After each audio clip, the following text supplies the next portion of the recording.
peut rassembler des pays comme la Nouvelle-Zélande qui introduisent des alternatives au PIB, des pays comme la France qui légitime en fait des institutions post-capitalistes au sein de l'économie sociale et solidaire. Là, je pense notamment au mouvement des coopératives, hein, surtout les coopératives, les SIC et les SCOP, ou aussi aux monnaies locales, à la garantie locale de l'emploi. Donc des instruments comme ça qui sont vraiment qui font partie de la boîte à outils de la décroissance, qui restent marginaux, mais qui sont quand même mobilisés. Donc c'est plus là, c'est un moment, la décroissance, il faut la voir pareil, de la même manière qu'une société à un moment donné est passée d'une société pré-capitaliste à une société capitaliste.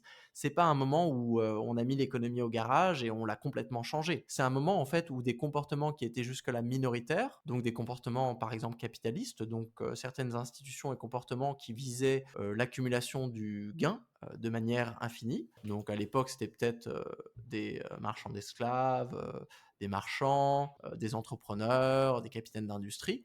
Ça, c'était en fait des comportements minoritaires. On peut parler d'avènement d'une société capitaliste quand ces comportements sont devenus majoritaires, c'est-à-dire quand sont devenus institutionnalisés, que c'est devenu une norme.